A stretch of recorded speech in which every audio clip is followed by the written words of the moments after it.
Bonjour, voici aujourd'hui l'analyse du thème de la nouvelle lune qui aura lieu le 27 août 2022 à 8h17 du matin, Greenwich Mean Time, c'est-à-dire que par exemple en France il sera 2 heures de plus.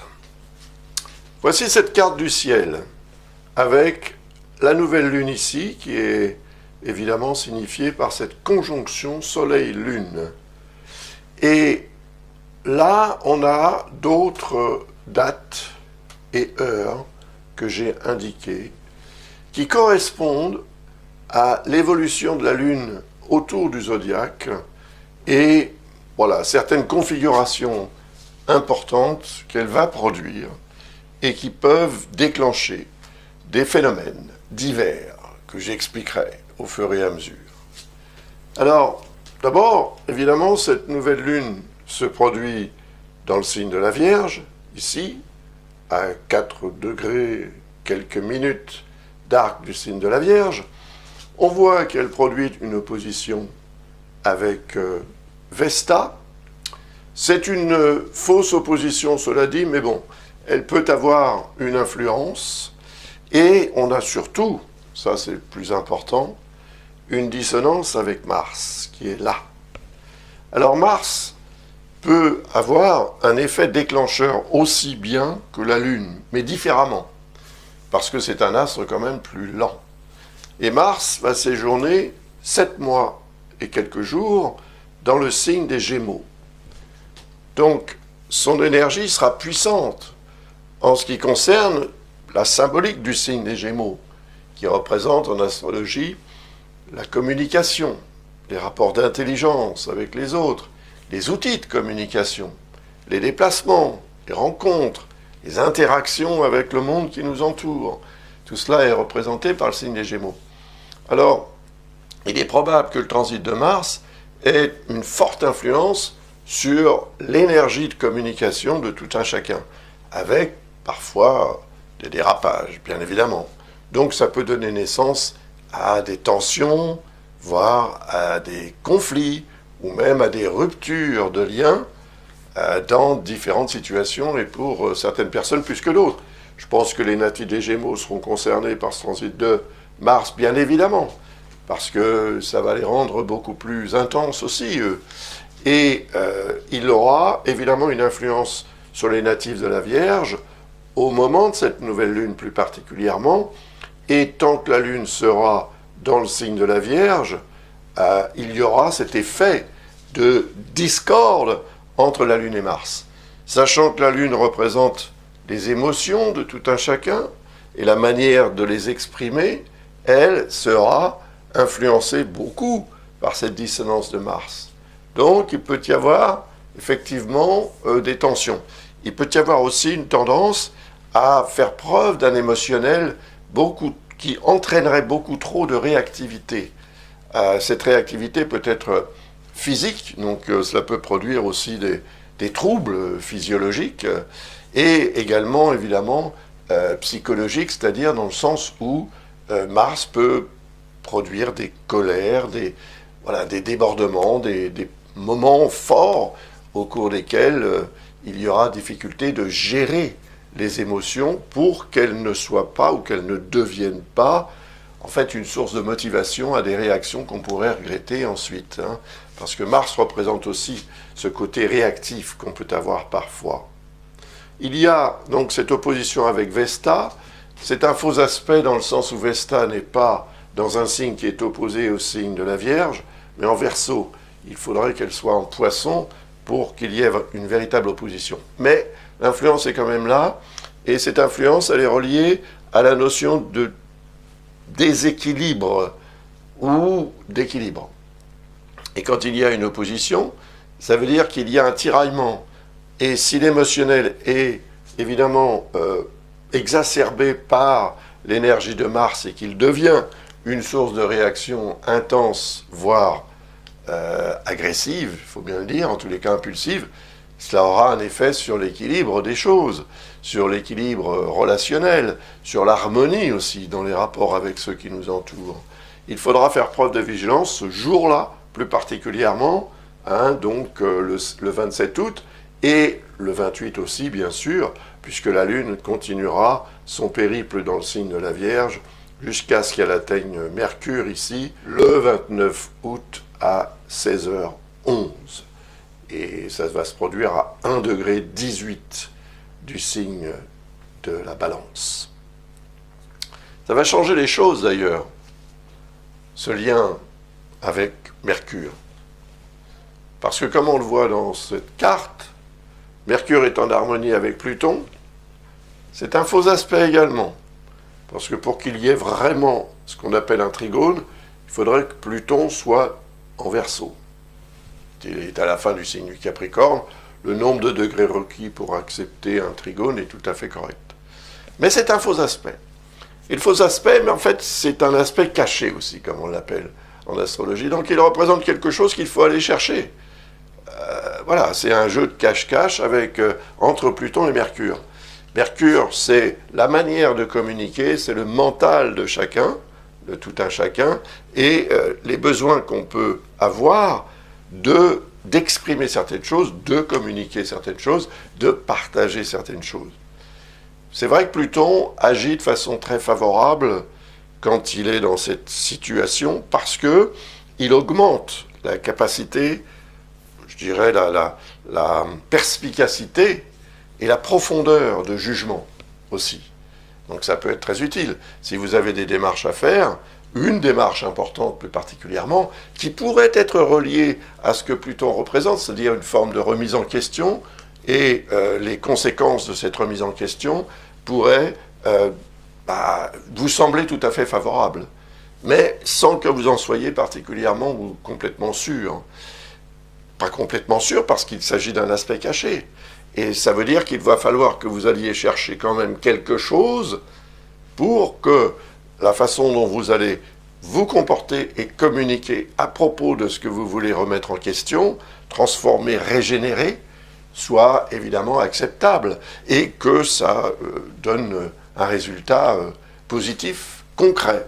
Peut-être d'ailleurs lorsque la Lune atteindra Pluton, hein, ce qui se produira le 6 septembre aux alentours de 21h42.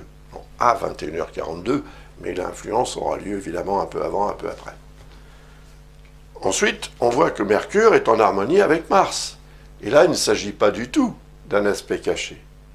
Donc, on a vu que la Lune, en dissonance avec Mars, pouvait avoir un effet sur la manière ou la capacité qu'on a plus ou moins à gérer son émotionnel pour qu'il ne devienne pas une source de réaction qu'on pourrait regretter ensuite. Après, ça s'améliore beaucoup parce que lorsque la Lune arrive donc à la longitude de Mercure le 29 août aux alentours de 16h, là encore une fois, bien sûr, le fait que Mercure soit en harmonie avec Mars, ou avec un astre, quel qu'il soit, augmente le potentiel cérébral de tout un chacun. Donc, encore une fois, si vous avez quelque chose aussi que vous souhaitez imposer, on a vu qu'il y avait un potentiel de remise en question, de régénération, grâce à Pluton. Eh bien, Mars, là, montre aussi qu'il y a un potentiel d'action, je dirais, concrète, qui peut s'établir sur le plan du relationnel, c'est-à-dire du partage d'idées et d'opinions. Mais si vous avez besoin d'imposer justement votre opinion, ou si vous voulez vous imposer par rapport à vos opinions, je pense que ce jour-là et cette heure-là pourraient être bien choisis pour le faire.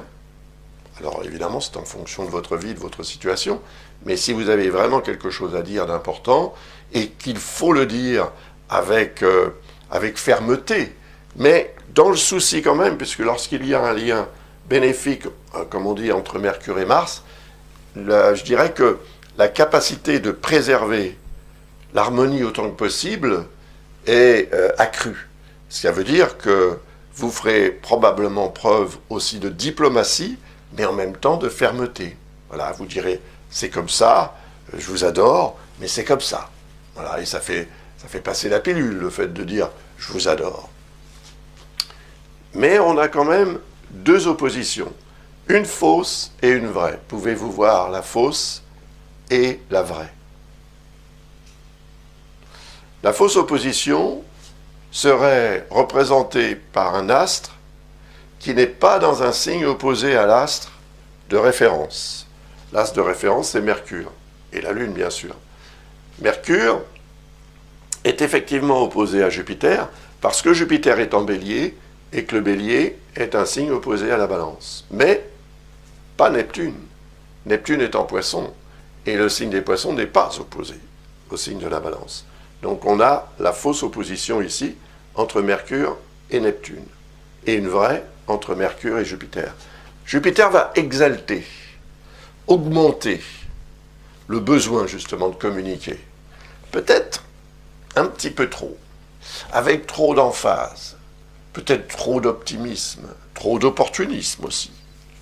Donc ce que vous allez dire, en fonction de ce que je vous ai expliqué à propos de Mars et Pluton, devra quand même être mesuré. Parce que vous pourriez vous sentir très sûr de vous, et à ce moment-là, entrer dans une forme de communication qui dépasserait un peu les limites raisonnables, et qui pourrait en fait se retourner plus ou moins contre vous, parce que si vous exprimez vos idées avec autant d'optimisme, d'enthousiasme que Jupiter peut en produire, n'oublions pas qu'il est dans le signe du Bélier, c'est le signe de Mars, le signe du Bélier. Donc il est soumis quand même à l'influence de Mars, qui lui est dans le signe de Mercure. Il est en Gémeaux, c'est le signe de Mercure. Donc on a ici évidemment un lien entre ces astres, je ne vais pas dire filial, mais en tous les cas c'est un lien qui les met en rapport parce qu'ils sont dans des signes qui les concernent directement. Donc, il va falloir faire preuve de vigilance quand même, parce que cette configuration Mercure-Mars, bien qu'elle soit très positive, va effectivement vous donner du tonus et de l'énergie convaincante pour exprimer ce que vous auriez envie d'exprimer ou d'imposer, mais Jupiter peut vous donner aussi tendance à peut-être trop y croire, trop faire confiance également, et à commettre une erreur parce que vous serez beaucoup trop exalté dans votre façon d'exprimer les choses et dans votre esprit aussi. Et Neptune, qui est opposé, lui, c'est une fausse opposition qu'il produit. Et cette fausse opposition montre qu'il peut y avoir un vice de forme, quelque chose de caché, qui n'est pas clair. Et ça pourrait entraîner une sorte de confusion, et donc d'incertitude. Et si c'est le cas, et que vous ressentez ça, parce que Neptune représente aussi le ressenti, l'intuition, si vous avez l'intuition de quelque chose qui pourrait ne pas fonctionner, ou qui pourrait ne pas être véritablement en concordance avec ce qui vous serait proposé, par exemple, ou ce qui vous serait imposé, à ce moment-là, il faudra faire preuve d'une plus grande vigilance, parce que ça veut dire que ce vice de forme ou cette chose cachée pourrait ensuite devenir une source de difficulté, sans que ce soit non plus quelque chose de dramatique, hein, rassurez-vous, mais voilà, c'est quand même relié à ce que vous aurez tendance à croire et l'influence de ce que vous aurez tendance à croire sur le fonctionnement de votre mental, qui est représenté par Mercure. Donc, vous aurez l'énergie nécessaire pour imposer certaines choses, faire des remises en question et des mises au point peut-être, mais attention de ne pas trop non plus donner d'importance excessive à votre propre façon de penser, de voir les choses. Parce que cela pourrait évidemment déboucher aussi sur des erreurs et sur des problèmes à gérer ensuite, tout simplement. Alors, la Lune va continuer son périple, évidemment, à travers le signe. Elle va entrer un peu plus tard, le 30 août. Elle va produire une opposition avec Chiron quand même. Elle va réveiller certaines choses en ce qui concerne les questions de santé, pour que vous puissiez vous adapter et gérer les choses sans que votre émotionnel ne devienne une source d'augmentation des risques sur le plan physiologique ou dans un secteur de votre vie qui vous pose problème, donc dans un secteur de votre vie dont la santé serait un peu discutable, si vous voulez. Donc attention, ça ne va pas durer très longtemps, mais ça peut avoir un effet sur la façon dont vous allez gérer tout ce qui a trait effectivement à la notion de santé. Et encore une fois, ce n'est pas que la santé sur le plan physiologique, c'est-à-dire au sens propre du terme, ça peut être aussi la santé d'un domaine de votre vie, quel qu'il soit. Et ce, en fonction de votre thème personnel, que je n'ai pas sous les yeux bien évidemment, et ou de votre situation. Donc si vous avez des questions à poser à ce sujet, n'hésitez pas, visitez le site de l'école Ablas, vous y trouverez les informations pour poser une question, par exemple, ou pour commander une analyse approfondie. Je vous rappelle que jusqu'au 31 août, il y a des promotions, donc profitez-en. Visitez le site et vous verrez ces promotions. Ensuite, la Lune va atteindre le nœud lunaire sud.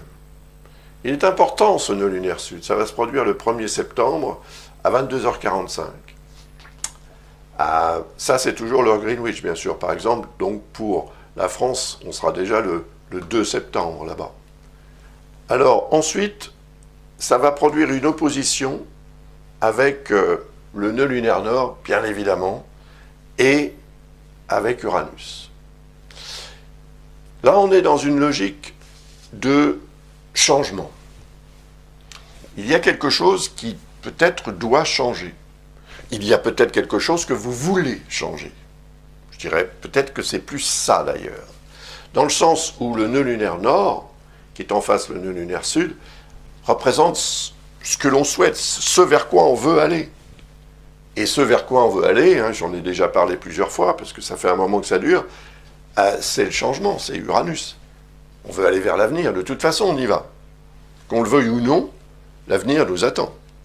Et le passé reste derrière. Le présent n'existe pas, dans la mesure où, à partir du moment où je dis présent, c'est déjà fini. Je l'ai dit, c'est fait, on passe à autre chose. Vous voyez ce que je veux dire? Donc, le fait est que ce nœud lunaire sud, qui représente ce que l'on doit accepter de lâcher, de perdre, d'abandonner, pour aller vers le nœud nord, c'est-à-dire pour débloquer aussi ce qui nous permettrait d'aller vers le nœud nord, c'est-à-dire vers le changement, par exemple, vers Uranus. Ça, ce sera évidemment à envisager, émotionnellement quand même, parce que la Lune représente cet émotionnel, mais dans ce cas de figure, la Lune sert aussi de détonateur ou détonatrice des configurations qui sont en cours. Donc il y a cette opposition, d'accord? Mais il y a aussi Saturne, et on peut dire Vesta, et on peut dire aussi Vénus. Voilà. Alors, Vénus, l'affectif, et c'est vrai que l'affectif peut faire commettre certaines erreurs parfois, l'amour est aveugle, comme on dit, le cœur a ses raisons, que la raison ne connaît pas, etc. Là, on a Saturne, qui représente une notion quand même d'effort à fournir pour surmonter quelque chose, un obstacle, pour gérer une épreuve, pour gérer un blocage aussi. Peut-être le déblocage est représenté par Uranus, le blocage est représenté par Saturne. Et vous voyez que ces deux planètes sont reliées par une ligne rouge. C'est une dissonance. Donc il y a un conflit entre les deux, une discorde, un état relationnel qui n'est pas le meilleur. Et donc Saturne cherche à freiner. Et le frein, en fait, il vient de nous également, mais il vient de ce qui se passe autour de nous, bien sûr. Donc il vient aussi, ce frein, de ce qui nous est imposé par les circonstances.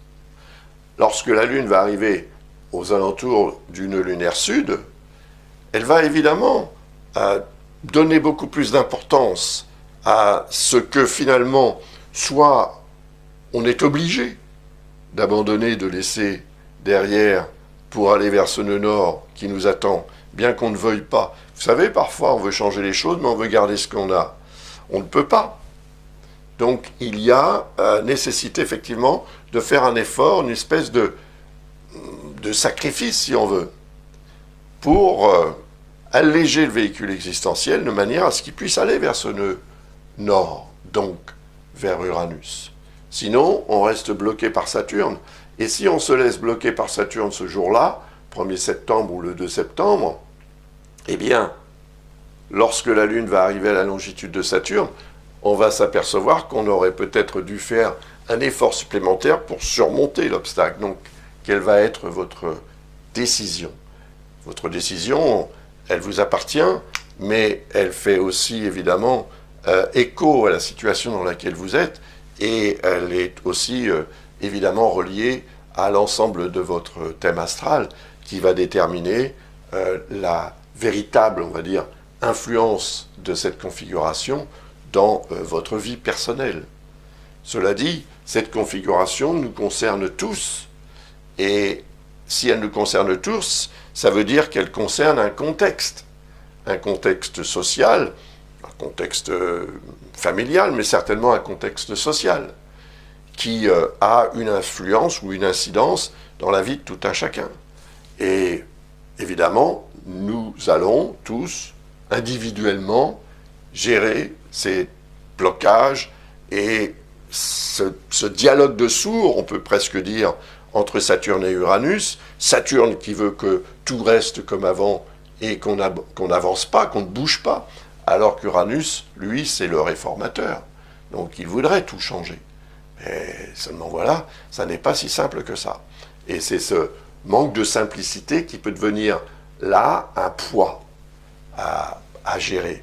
D'autant plus que Vénus, ici, comme je le disais tout à l'heure, représente la part d'affectif, aussi qui peut entrer en ligne de compte. Et si cette part d'affectif est trop importante, elle va aussi dénaturer la réalité de la situation pour produire quelque chose qui ne sera pas en accord avec la réalité sur le terrain telle qu'elle devrait être si on était dans une logique rationnelle, d'observation rationnelle. Vous voyez?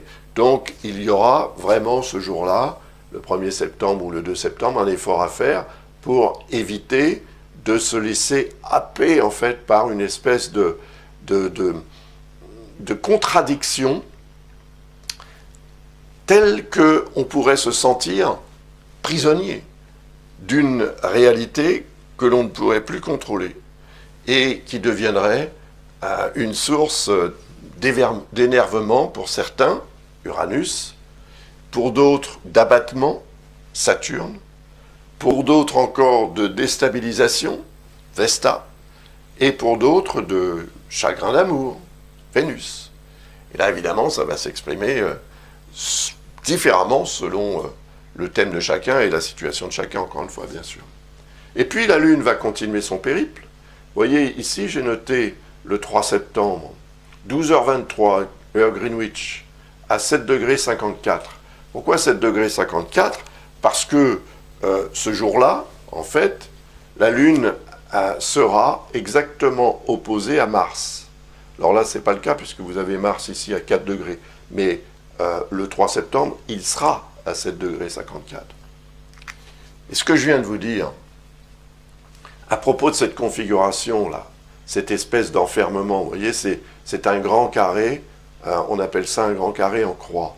On est au centre de ce carré, on est au centre de ce système, qu'on appelle le système géocentrique. Donc la Terre est au centre là, et elle subit, elle reçoit toutes ces énergies qui l'entourent, vous voyez. Donc automatiquement, lorsqu'il se produit une opposition avec Mars, sachant ce que je vous ai dit tout à l'heure, à propos du fait que Mars est un déclencheur, tout comme la Lune, les deux déclencheurs s'opposent. Donc, ils produisent évidemment un déclenchement beaucoup plus fort. Et selon ce que je vous ai expliqué tout à l'heure, s'il y a cette notion d'enfermement que vous ressentez, ce n'est pas forcément au sens propre du terme, vous n'allez pas être enfermé quelque part, encore que ça puisse arriver, mais enfermé dans une certaine logique de fonctionnement, ou bien dans une situation, enfermé dans une situation qui s'est développée indépendamment de votre volonté ou parce que vous n'auriez pas suffisamment géré les choses. Eh bien là, il pourrait y avoir un potentiel de réaction, de votre part. Et cette réaction peut être assez violente, assez intense, mais c'est une réaction probablement mentale, puisqu'on a un Mars qui transite le signe des Gémeaux, qui est le signe de Mercure, qui représente le mental. Et c'est une réaction qui peut être reliée aussi à une sorte d'exaltation en relation avec la vision philosophique que vous pourriez avoir de la vie, par exemple. Ça peut aller loin et assez haut quand même, mais le signe du Sagittaire représente aussi tout ce qui revêt un caractère administratif, juridique ou légal, qui pourrait devenir aussi, qui pourrait peser dans la balance, si je puis dire, et produire cette réaction. Si vous conduisez pendant cette période, si vous vous déplacez, soyez dans la vigilance, dans la prudence, parce que ce Mars en Gémeaux pourrait devenir une source d'accélération du processus de déplacement à tous les niveaux. Donc c'est aussi bien le déplacement verbal, c'est-à-dire la communication, ou le déplacement physique, la marche. Vous vous précipitez dans les escaliers, vous loupez une marche, vous tombez. Ou bien vous courez, ou vous trébuchez quelque part, ou bien vous conduisez un véhicule, que ce soit une trottinette, un vélo, ou une moto, ou un camion, n'importe quoi. Et cela peut avoir un effet aussi sur l'augmentation des risques d'incidents de parcours. Pourquoi ? Parce qu'il y a quand même un côté émotionnel qui peut avoir un effet sur votre capacité à gérer les situations les plus précipitées. Donc, ralentissez le rythme pendant c'est une assez courte période. Là, on a le 3 septembre aux alentours de midi et demi. Bon, ça c'est Greenwich, évidemment. Pour la France, encore une fois, il sera à 2 heures de plus. Mais c'est, disons, dans cette journée du 3 septembre, que l'énergie de la Lune opposée à Mars sera forte. Donc, c'est pendant toute cette journée qu'il faudra faire preuve de vigilance et surtout de tempérance. C'est pas du tout ce que Mars représente, la tempérance, bien au contraire. Et ensuite, il va falloir attendre que la Lune arrive à la longitude de Pluton pour qu'il se passe vraiment autre chose de transcendant. Pluton, on l'a vu, est en harmonie avec Mercure. Il est aussi en harmonie avec Neptune. Mais il y a 2 quinconces, et surtout un avec Vénus, parce que l'autre aura de toute façon disparu, et là c'est un faux aspect. Le Soleil se sera déplacé, la Lune n'est plus là évidemment, elle sera là. Donc ça n'aura plus rien à voir, mais quand même, le fait qu'il y ait cette notion de quinconce représente une notion d'hésitation. On a parlé de Pluton tout à l'heure en termes de remise en question. Qu'est-ce qui doit être remis en question dans votre vie ? C'est la question que je vous pose. C'est pas moi qui vais répondre. Mais lorsque vous aurez répondu à cette question, demandez-vous si vous êtes prête ou prêt à engager le processus pour que cette remise en question s'impose concrètement, se réalise concrètement. Parce que cette remise en question, c'est aussi une régénération. Donc voulez-vous ou avez-vous besoin de régénérer quelque chose dans votre vie ? Si la réponse est oui, eh bien d'abord elle se sera aussi manifestée de façon assez importante aux alentours du 29 août, pas aux alentours, le 29 août, plutôt dans l'après-midi du 29 août, et elle va avoir évidemment des répercussions aux alentours le 6 septembre, aux alentours de 21h40, en fin de journée, quoi. Ça, c'est positif. Bien que ce soit encore une fois un faux aspect, donc il va falloir quand même essayer de comprendre le pourquoi du comment de cette régénération avant qu'elle puisse véritablement s'imposer concrètement. Neptune représente le ressenti, qui peut être utile, évidemment, pour spontanément, intuitivement, savoir ce qu'il faut faire ou ce qu'il faut dire pour que tout se passe bien, de préférence. Les quinconces sont des aspects d'hésitation, encore une fois. Et on a Vénus qui est au quinconce de Pluton. Et là, ce n'est pas un faux aspect. Et ce quinconce montre que l'amour, effectivement, en tous les cas l'affectif, la part d'affectif, peut avoir un effet sur la remise en question ou la régénération qui pourrait s'imposer, qui semble vouloir s'imposer, que que vous semblez vouloir imposer aussi, pour une raison ou une autre, et dans un domaine de votre vie ou un autre. Donc, selon votre situation et votre thème astral, évidemment, cela va avoir un effet différent. Mais il y a une notion de remise en question, et il y a une notion d'affectif qui peut vous retenir, qui peut créer une hésitation, et peut-être vous inciter à choisir la voie du milieu, entre guillemets, c'est-à-dire, je ne vais pas à droite, je ne vais pas à gauche, je ne dis pas non, je ne dis pas oui, j'attends. J'attends que ça se décante. C'est un choix. Mais rien ne prouve que ce choix vous permettra ensuite d'obtenir la réponse ou satisfaction en fonction de vos attentes. Soyez, soyez prévenus à ce sujet, parce que c'est quand même très important. On a un faux aspect ici de Mercure avec Pluton. Ça n'est pas un aspect qui s'exprimera de façon spontanée. Il va falloir aller réfléchir et aller peut-être communiquer, exprimer, partager avec là où les personnes concernées. Mais s'il ne s'agit pas de quelqu'un de concerné, il s'agit de vous-même, il va falloir aller chercher quand même, soit au fond de vous-même, la raison, la vraie raison, et ensuite agir en fonction de ce que vous aurez, de ce que vous en aurez conclu, on peut dire. Puis la Lune va continuer, elle va passer sur Saturne dans un premier temps, puis sur Vesta. Le 8 septembre, dans la journée, alors là on est 12h34 GMT, ça fait par exemple 14h34 en France, et là on est un peu plus tard, en France il sera presque minuit. Donc c'est vraiment l'après-midi et la soirée du 8 septembre qui sera concernée par ce transit de la Lune sur Saturne et Vesta.